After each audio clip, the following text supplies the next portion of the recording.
on a little bit with the idea and use a marriage covenant as an example of, to illustrate our relationship with God. When you're in a marriage covenant, being unfaithful to that agreement that you made, those promises that you made, causes the marriage relationship to break apart. Okay, the agreement that was made under the old covenant was God would be with his people and care for them. And there'd be blessings. I'm going to bless you in the city and in the field. I'm going to bless you in your coming, your going. I'm going to bless your kneading trough. You know what I mean? And so I'm going to go with you when you go up against your enemies. So these are all covenant promises that God made. But the requirements of that to keep a holy God near to his people is that we have to be holy. We have to do and walk in obedience to what he says so that we can keep fellowship, that we can walk closely with the Lord in unbroken communion. And how can two walk together in a marriage covenant unless they walk in agreement? Okay, and this is actually what the marriage contract is an agreement between two parties that agreement brings them into a relationship. When they agree to do something together, that agreement brings them together. And as soon as one party diverts from that agreement, then the two start walking in different directions and the relationship falls apart.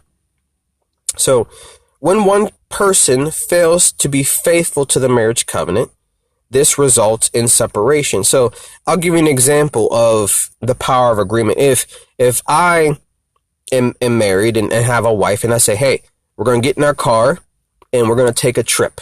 We're going to go to the grocery store. Okay. But if somewhere along the road, I just pull over and just leave the car, that agreement has been broken. That promise has been broken. That goal and direction that we were both headed in falls apart. And now there's a diversion between one party is left and in the car and the other person gets out and leaves. There's a breaking down of the relationship. There's a lack of fellowship that happens with disagreement. Just as sin causes us to be unfaithful and defiled and holy. Okay? Sin causes us to be unfaithful. It defiles us and it makes us unholy. Sin does. We then are separated from a holy God. You have to understand this. God is holy. And when we sin, we bring disunity. We cause a separation because God is holy. He's not, full of sin. And if we are part of who he is, that part of us is cut off. Yeah, there's a separation that happens as a result.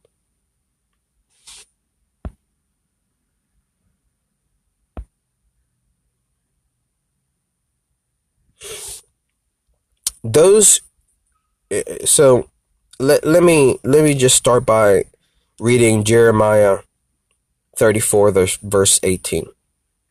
And those who have transgressed my covenant and have not fulfilled the terms of my covenant they made before me, I will treat like the calf they cut in two in order to pass between the pieces. And so when you're talking about a covenant, a typical cutting of the covenant was a calf that is cut into, and then you pass through the pieces.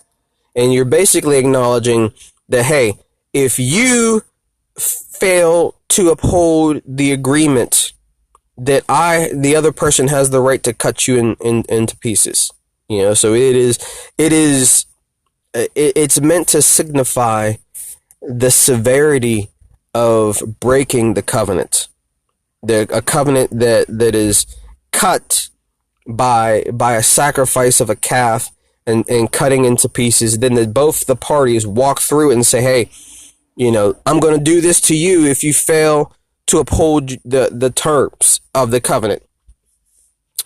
Covenants are an agreement that's made between two parties. Each party is entitled to benefits of that covenant, and each party has obligations to the other party to faithfully fulfill their duties to that person. So in all contracts comes with benefits of that contract, what you're expected to receive, and your obligations. Okay, under all agreements, this is typically the case. You're going to do this for me, and I'm going to do this for you.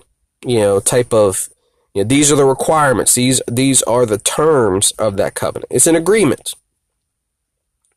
We must be faithful to do what God has commanded us to do. We must be faithful to our covenant. So the old covenant was broken. God instituted a new covenant. But now we still have obligations and duties under the new covenant. We must be faithful to fulfill the obligations and the terms of our new covenant that we have entered into. And if we do not, we will not walk in agreement with God. Okay? So a wife being faithful to her husband is an obligation. Faithfulness to your husband is an obligation and a promise that she made to her husband. In many marriages between a husband and a wife, they throw in a clause, forsaking all others. You know what I mean? So there's a forsaking of everyone else and keeping yourself only for that person. That's what you agreed to. And when there's an unfaithfulness, you have failed to uphold your obligations under the covenant, and the relationship collapses. There's a separation, and the relationship is broken apart. God, you have to understand, is a relational God. God wants a relationship with man, and he enters into a covenant with man. A covenant promise that is full of duties and responsibilities and obligations, but also benefits. We receive benefits of the covenant between us and God. As King David said, "Bless the Lord, O my soul, and forget not all his benefits."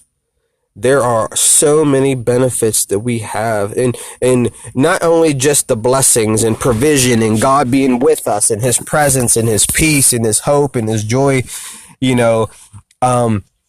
and him fighting for us against our enemies. There are so many benefits that we receive as a result of the covenant, but we also have duties and obligations. And as a servant, we must comply. We must be a faithful servant to fulfill our obligations.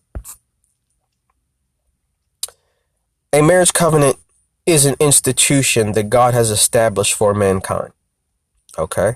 It's characterized by an intimate communion between a man and a woman. And it's not just an intimate communion. It's a union between a man and a woman. The two become one. And likewise, God and his people become one. There is a union that God wants to create between God and man. He wants to dwell with us. He wants us to see his face. He wants us to hear his voice. He wants us to walk in obedience to his commands. And these are all parts of the institution of the covenant which God has created for us. The marriage covenant is characterized also, and I said this, but I'll say it again, by an intimate communion between man and God, a man and a woman. And God has established this as a holy union between a man and a woman. God has established the new covenant as a holy union between God and his people. You must be holy because God is holy. There's a holy union between God and his people under the new covenant. We must depart from sin, because that transgression of sin cuts us off from the holy God. Remember God is holy and he requires holiness for his people. He requires us to be set apart and kept only for him.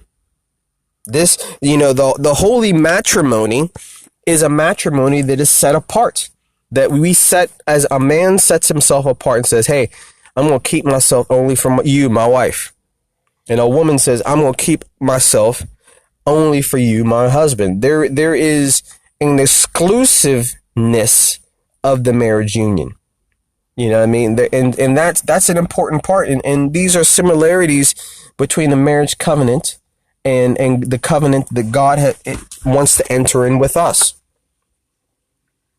So God is holy and requires his people to be set apart and holy for him and to be kept for him alone. This is what it means to be sacred, right? To when something is sacred, it belongs to God. It's set apart for God. Something that's common, would be, can be used for really any general purpose, but something that belongs to God is kept for God's exclusive purposes. You are to be kept exclusively for God's purposes. And when we talk about the sin of idolatry, okay, the sin of idolatry was a grave sin in God's eyes because it represented an unfaithfulness to the covenant made between God and his people.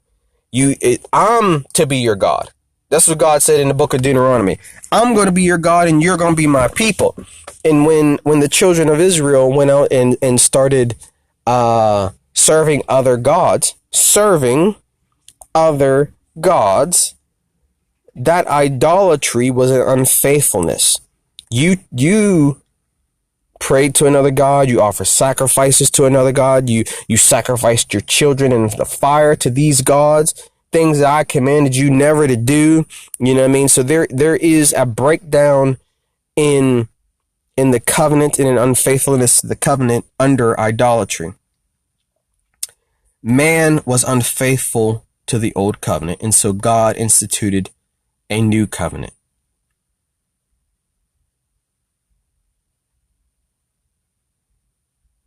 And we have been called to walk together in unbroken fellowship and communion together. This is really what God wants from us. So, walking in agreement with God. And so I want to read quickly from Amos 3, chapter 3, verse 3. Can two walk together except they be agreed? The walking together, the fellowship, the communion, there has to be agreement. When two people are arguing and fighting, that division creates a separation. Just as a house divided against itself, when there's no agreement on the direction that the family should go and how they should build, causes a breakdown and separation in that relationship. So can two walk together except they be agreed? We have to maintain our agreement together. In order to walk with God, we must walk in agreement with him. Our lives must be lived and walked out in agreement with God's commands first and foremost. Let me say that again. Our lives must be lived and walked out in agreement with God's commands first and foremost. We must seek his face and his will. We must walk in obedience to his commands. We must follow him as he leads us. We must trust him that he is faithful to do what he said he would do. We must walk in agreement with holiness. We must walk in agreement with righteousness. We must walk in agreement with what God has commanded us, if we are to walk by the Spirit.